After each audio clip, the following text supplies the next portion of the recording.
Thanks everyone for coming out and hearing an update on traffic safety camera pilot in the city of Minneapolis. My name is Ethan Foley. I'm the Vision Zero program coordinator working on traffic safety based in the Public Works Department. I will be joined and presenting by Ahmed Adao, who's the Director of Traffic Control and Regulatory Services Department. So we're going to present some information, and then we'll be available to answer questions. And I think at the end, if individual outlets have individual questions, we can handle those as well. So, and Alan will help with that. So thanks for being here. All right, so I'm going to cover I know some of you have covered this for a while and others maybe first time, so just provide a little context. And then we'll talk about the latest on timeline. We're going to share our launch locations for the pilot, and then we'll go through the process for issuing warnings and citations and then take your questions.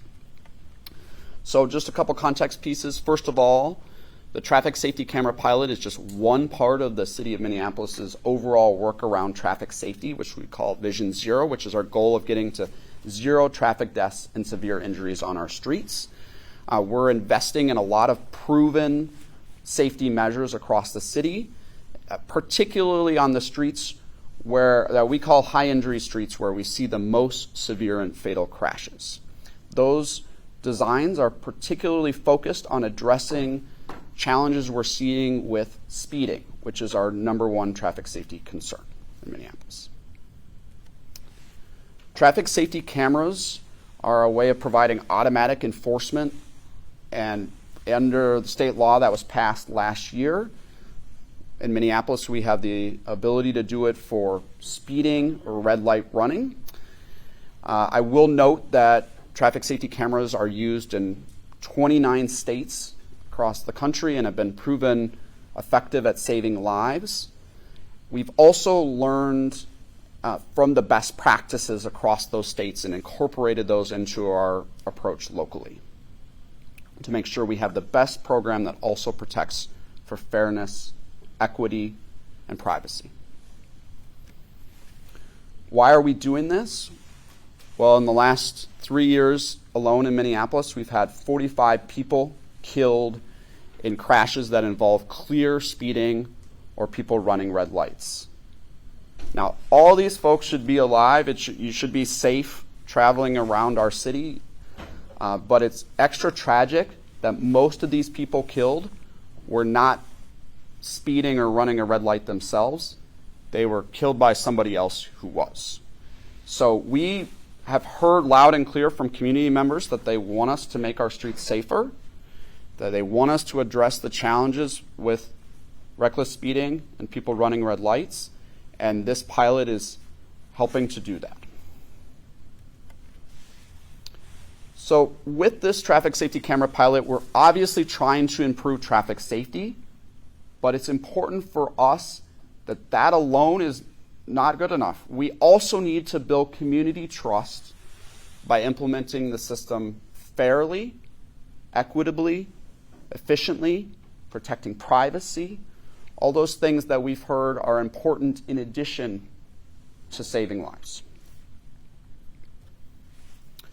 The state legislature passed a law last year that gives us and the city of Mendota Heights ability to do a traffic safety camera pilot that does require independent evaluation and has a lot of requirements and regulations to protect for fairness, equity, and privacy as well. You can see some of these. We'll go through a few of these details later, but there's a lot of thought and care that went into this setup. Where we're at right now is that we are planning to launch the pilot in September this year. We will start with a warnings-only period of at least 30 days, and then we will start issuing citations likely sometime in October. We're still finalizing the exact launch date, but we hope to have that information soon. To just help decide where we're launching initially with locations, we've just completed and are releasing today a traffic safety camera location analysis. A couple things just as a baseline here. You can see some of the state requirements. for where cameras can be located. This map on the screen right now shows all intersections in the city that are within 2,000 feet of a school and had at least one injury crash in between 2019 and 2023. So those were kind of our baseline of locations that we looked at. For this analysis, we also were focused solely on city street locations. Some of these locations intersect county or state roadways, but we would only be locating cameras on the city street during this initial launch period. We may consider county locations on county or state streets in the future with their support. And we are focused right now on speed camera locations, which is what we're planning to launch with. We will be doing additional analysis in the future to inform red light camera locations. So that map I showed got down to like 2,389 eligible locations or intersections where we had an injury crash that are within 2,000 feet of a school. We, from there, looked at more details around recent injury crash history, making sure it was just city streets, and then ensuring that we had at least 2 candidate locations in each city council ward, so we're spread around the city, and making sure that we had candidates across what we call our transportation equity priority area tiers, which help us get a sense of socioeconomic diversity and equity. So that narrowed to 51 candidate locations that we released in February for public feedback, and that we did additional analysis on. So that analysis included collecting speed data, sometimes just in one direction or on one street, but sometimes these are 2 city streets, and we were collecting data on both. And then we did additional analysis looking at a number of factors, including more crash analysis, getting feedback from the community, what were community members saying about candidate locations, as well as really digging in the details of those locations. Is this a location that is fair based on the current design for us to have a traffic safety camera? Or we wanted to make sure that we're not having any gotcha locations here, that these are locations where it's very reasonable to expect that people are not going to go 10 or more miles an hour over the speed limit. And then we were really focused on making sure we had balance across the city and where the cameras are located. So that got us down to 5 pilot launch locations and 11 high priority expansion locations, which I'll talk about in just a second. Before that, just a note on community feedback. So we heard from about 1,200 people during this most recent comment period. And overall, the feedback has been increasingly positive as we've been doing more feedback, more recent engagement, and have been sharing more details about our approach. We kind of reaffirmed things we've heard previously in engagement around the general approach and people's interest in having the pilot. And then overall, we heard more support than opposition across all the candidate locations, and we heard quite a lot of ideas of other locations people were interested in us potentially locating cameras at. So you can see here folks who clearly offered a viewpoint in our engagement. 83% offered support, while 17% were opposed. So we know that there are people who have questions, along with the many people who are offering support for this pilot. We know it's important for us to build the trust for everyone in our community as we do the pilot. So our initial launch locations for the traffic safety camera pilot in Minneapolis, which is planned for September of this year, are these 5 locations, which we'll also have in a handout.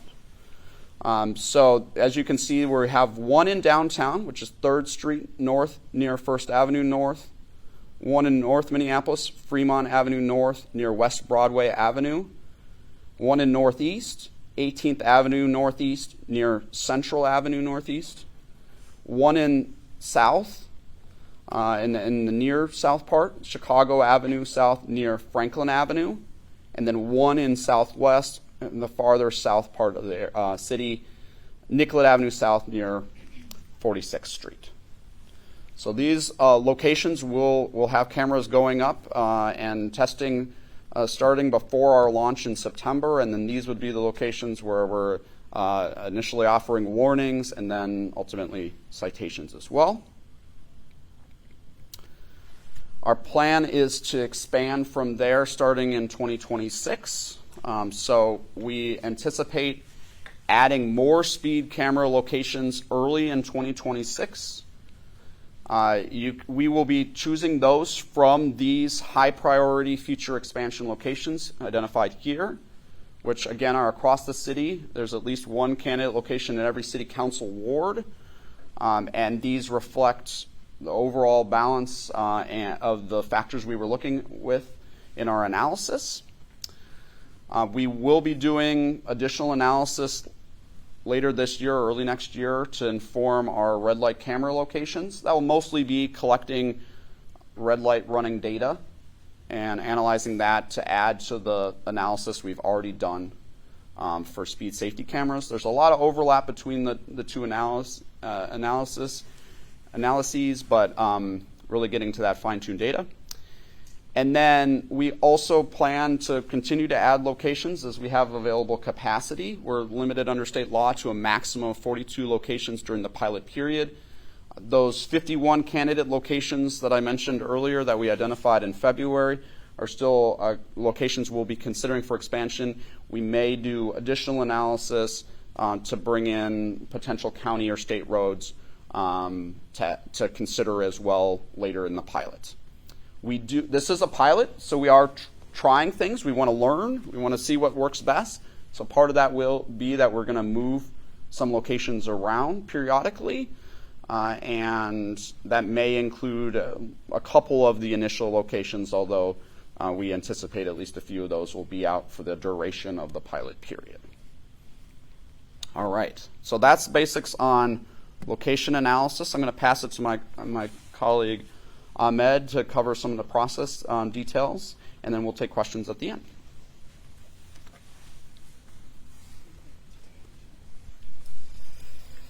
All right. I hope I'm as loud not as loud in a bad way, but hope you guys can hear me. My name is Ahmed Adow, A-H-M-E-D, last name A-D-O-W, and I'm the director of Minneapolis Traffic Control, which is the agency that was selected to provide the enforcement for the pilot. Before I go into my section here, I just wanted to also echo what Ethan has mentioned about the pilot. The main goal and the why behind it is to save lives. That's really the main thing that we are really working on. And the intent is to educate people and change behavior, hoping that by the time we do data collection for the pilot, then the numbers that Ethan has shared will not be as high as what we have all witnessed. So that's the goal. So for traffic control, it will be driver, let's say any driver who speeds 10 plus, the camera will detect that speed. And then it will collect evidence, such as taking pictures of the rear plate number of the vehicle. There will be a short video that will also be collected. And then all the evidence will be sent to an enforcement agent, which in this case will be Minneapolis Traffic Control agent. The agent will review the evidence, verify the citations for its accuracy and all that. And then from there, they have the authority to issue a citation, or they have the authority to issue a warning. And then first offense, as you guys can see, is a warning. Everybody will get a warning. And then from there, it'll be a $40 if you're 10 plus, and $80 if you're 20 plus. There will be an option to take a traffic course if that's your first citation. And in that, taking that course you will get an exchange for the dismissal. It will be grounds for dismissal for your citations if you go through that class, that training. And the third offense still stays the same, the $40 and $80 if you are over 20. The vendor, in this case, Novo Global, will collect all the evidence, mail it to the registered owner's vehicle owner, and they'll receive all the evidence, including the pictures, a link to the video. From there, they'll have the option to either contest the citation or pay the citation or take the traffic class or submit a sworn statement or meet with the hearing officer for them to present their case. And those are grounds for, depending on whatever evidence they present, citations could be dismissed. And the last section that we have is, as we all have said multiple times, that citations do not go on the driver's record, except as required by state law for CDL holders. And citations cannot be grounds for arrest or revoking driver's license. So these ones do not go anybody's record. It will not increase anybody's insurance. It's a parking ticket.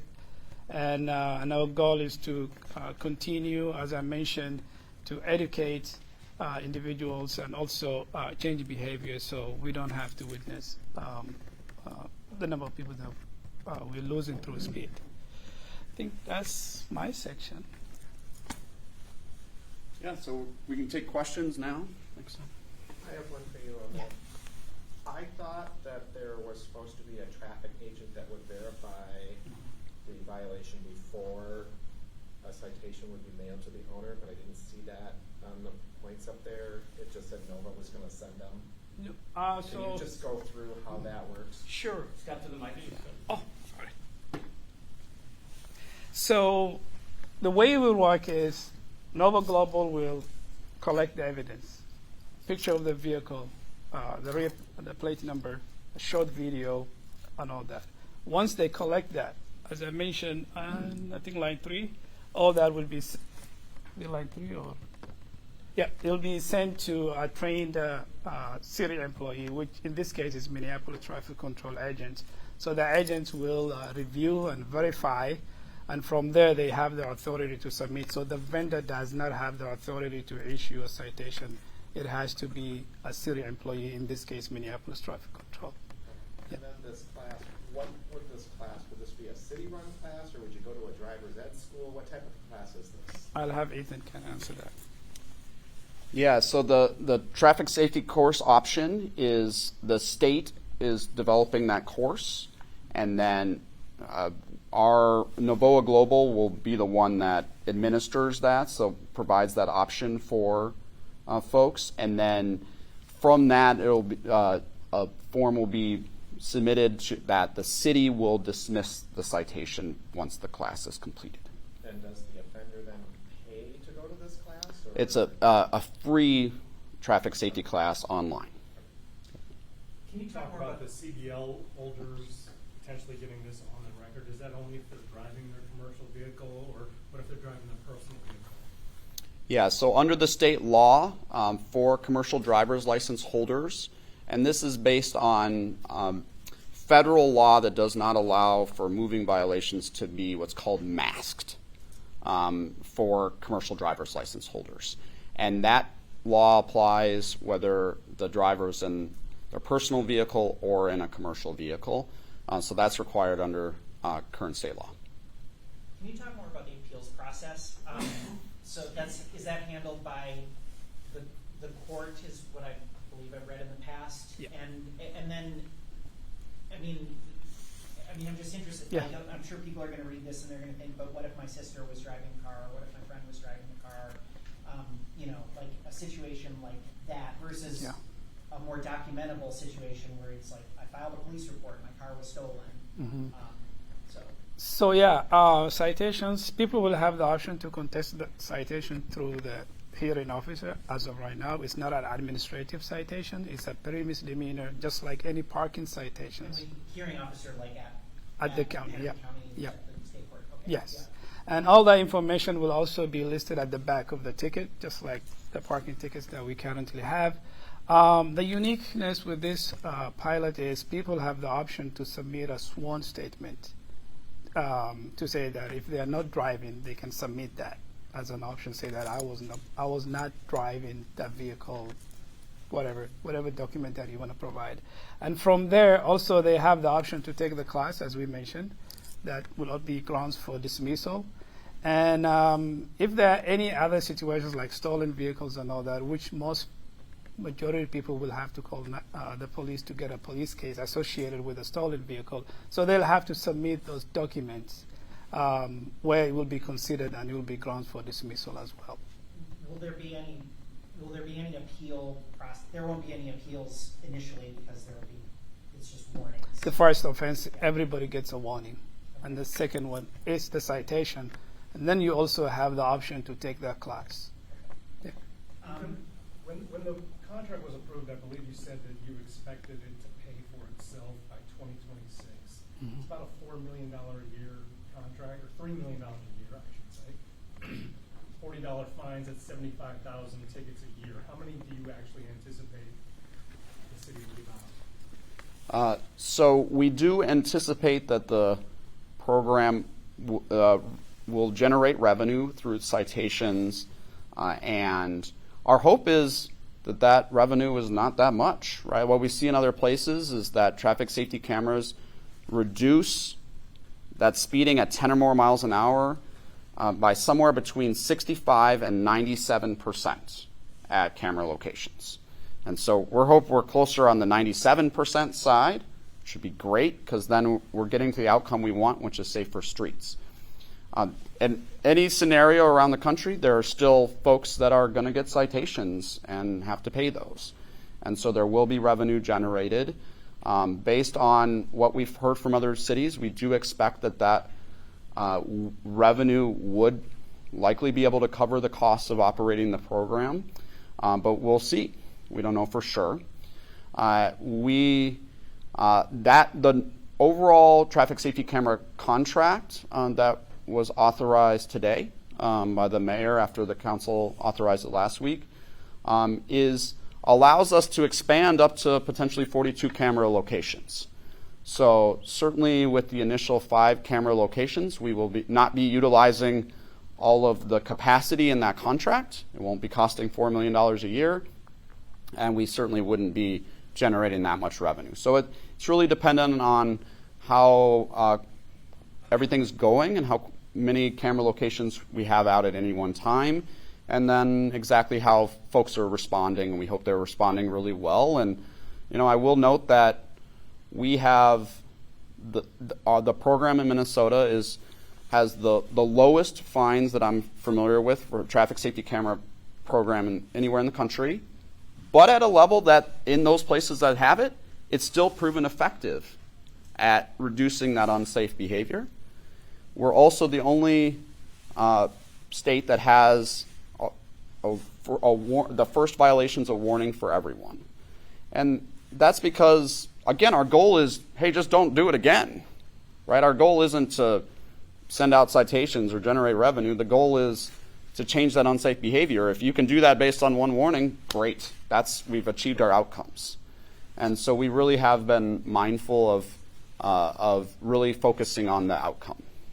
The law's a little vague on where the warnings have to be placed ahead of the camera. Do you guys have a plan for how far ahead of the camera you're going to put those warnings? Every location has to be signed, and there is state guidance that is out in draft form right now that references national guidance around placement of signage for traffic safety cameras. So that, or any other automated enforcement. And so we will be following that guidance. It's close. It's that balance of close enough that you're close to the camera location, and so people aren't surprised, but also enough time that people can react. So that's the balance. I think it's less than a block typically, I think is where it lands. Looking at those specific locations you picked,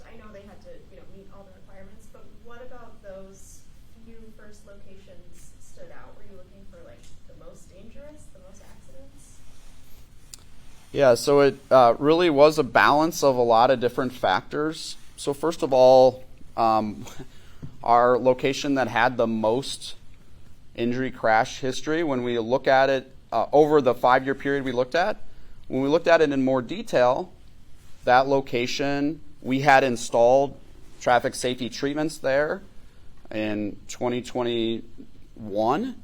And since those treatments were installed, we had seen a huge reduction in injury crashes at that location. And so that's the level of analysis we were getting to when we were looking at the more detailed analysis. We also saw at that location, I'm sure aided by those treatments that we had done, there were not a lot of drivers going 10 or more miles an hour over the speed limit, which was fantastic. So we were really looking for that balance of, at the core, is there a speeding challenge at a location? So all these locations, I think, have at least 8 or 10% of drivers are going 10 or more miles an hour over the speed limit. So a clear speeding challenge. We've got injury crash history that's significant for the area, and all these locations on top of that are they don't have upcoming like big construction or other thing that's really going to be disruptive. We haven't done immediately recent improvements in the area that might mean that maybe there's going to be safety improvements coming without the camera.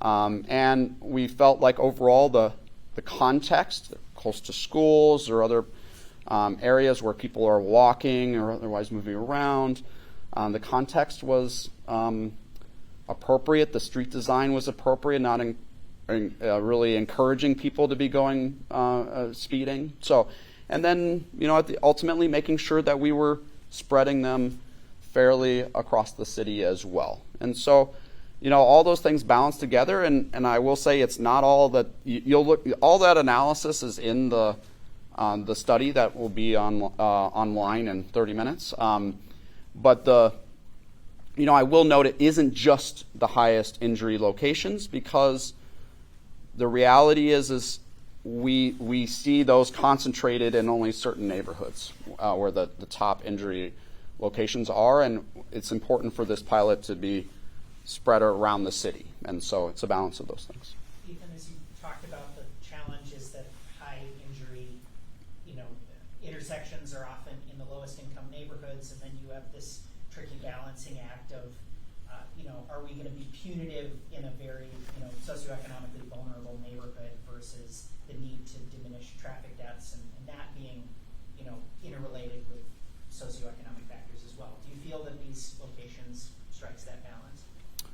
Definitely. I think you look here, and these are spread across our equity priority areas, our transportation equity priority areas. These are spread across different sections of the city. All those things are required under the state law, but also, that's what makes sense based on what we've heard from community members. And then I will say, we hear a variety of feedback on that. We've heard from folks who say, I live in one of those areas that has higher crash rates, and I want more cameras in my neighborhood. And then we've also heard from folks, I want you to make sure you're spreading it around to make sure it's equitable. And so overall, we've tried to balance all of that and make sure that we're meeting the state law and spread it across the city.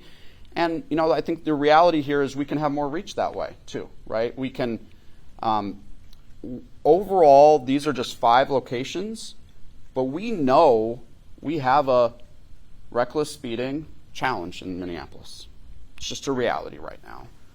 And we need to be able to reduce that speeding at these locations, but also we hope that helps to spur a change across broader locations and across the city and as well. And so having it in different parts of the city is very helpful for that, because we want folks in Northeast as well to be driving safely and not have those injury crashes happening there because of high speeding.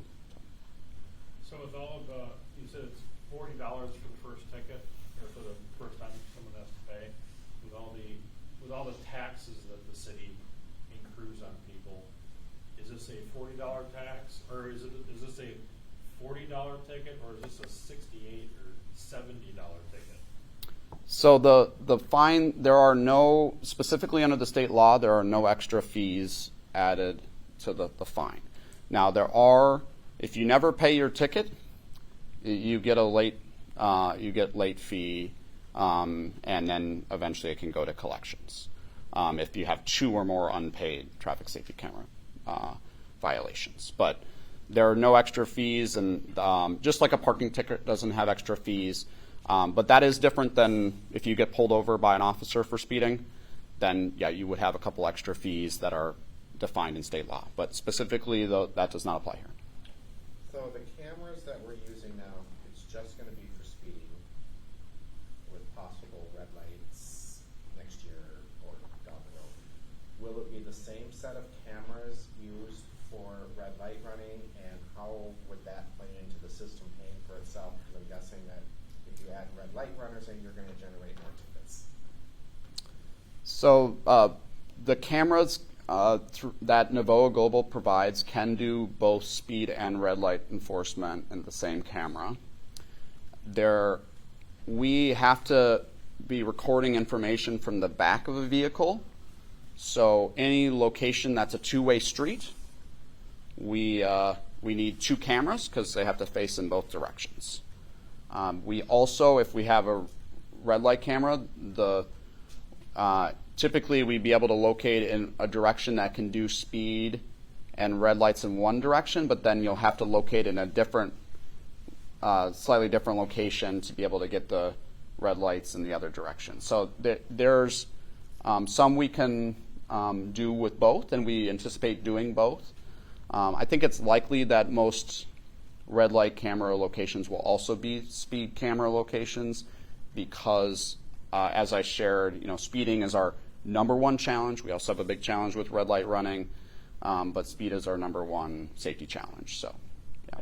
How does that count to the 42? Like, is it Yeah. is it just 42 locations for either thing, or is it? Yes, it is 42 locations, so separate locations. So if we had a speed and red light camera at the same location, that would still just be one location.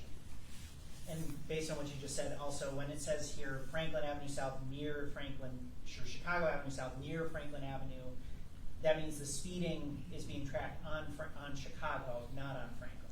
Correct. So in that particular location, when we say near, the exact detail, it'll be somewhere within like a block or so, either direction of the location, and we're working with our vendor to define exactly where based on, where can we place it? Like we have to have the space and be able to get power and other things like that to be able to place the Basically, cameras. the block is a safe thing for us to say. Yeah. Okay. You mentioned the $4 million that the 42 locations would cost. Could you say what the 5 initial locations are going to cost out of that budget?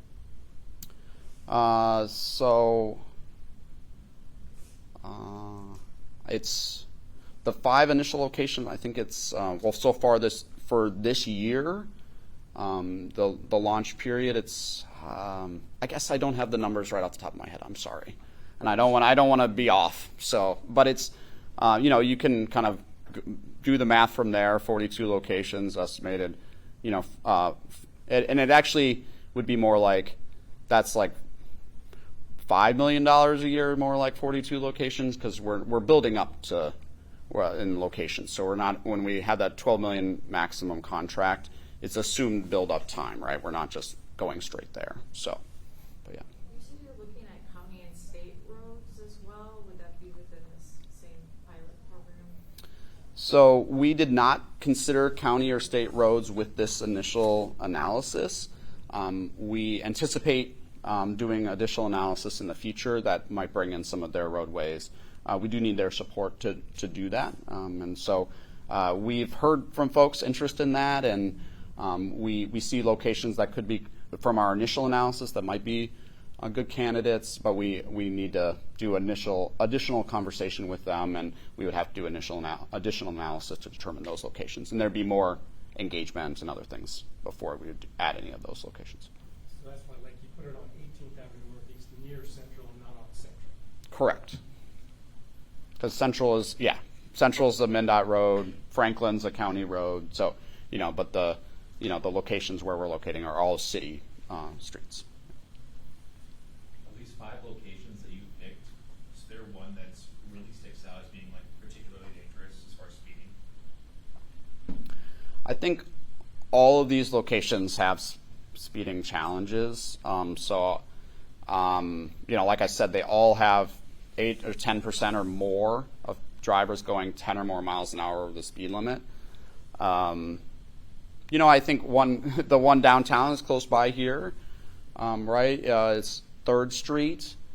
When you talk about that level of speeding right in downtown in a busy area, right near the warehouse district and Hennepin Avenue, and there's a lot of people, a lot of activity there, and it's quite a lot of speeding for such a busy location with a lot of people around, and I think we see that in the number of injury crashes we really have in that area between like Hennepin and 2nd Avenue North. We really think we can impact a lot of crashes in that area by slowing folks down to a reasonable level. Minnesota Heights obviously is doing this on a much smaller scale than you, but they're doing it before you by a month or so. Is there anything you can learn from watching them from August 1st until whenever you start? Yeah, we've been talking and collaborating with the city of Minnesota Heights regularly and on the pilot, and we're partnering and helping to share feedback on various details. And so I think we'll continue to learn from each other. MnDOT, the Minnesota Department of Transportation, is also doing a warnings only pilot in work zones. So we would expect to learn from that as well. And overall, this is a pilot, and I think cities across the state will be looking to how does it go for all of those agencies, and ultimately the legislature will be as well, and deciding is this something we're going to continue beyond the pilot period, maybe provide opportunities for other locations to consider as well. So there's a lot of learning we're all going to be doing. We've all been doing it up to this point, but I also just say there's a lot we've already learned from other places, and we're really excited to launch the pilot, and we're ready to do it. And we've got a vendor who has done this in a number of our places and really is focused on the same things we are, which is achieving those safety results while doing it in a way that is fair and equitable and builds community trust. Do you have anything to say go ahead. Do you have anything to say to folks who have Big Brother issues with 42 cameras being spread around the city, watching them? I think overall, we hear a variety of opinions on this, but like I said, most people are offering support for this pilot. So I know that there are a few folks who have concerns. We will be doing everything with transparency. We've built in a lot of things to protect for privacy. For example, the cameras can only record information if they sense a violation. They can only be used for enforcing speeding or red light running. They can't be used for anything else. They cannot take a picture of anyone and have them be personally identifiable. And so we've built in a lot of those protections for privacy into the pilot, and so I think we hear that in the feedback that yes, there are questions, but then people, when I say all those things, a lot of people say, "Thank you for thinking about those things. Yes, we need to improve safety," and that's the tenor of the feedback that I've been hearing from most people. And the other folks, I hope we can build your confidence as we implement the pilot. Thanks a lot. Thank you.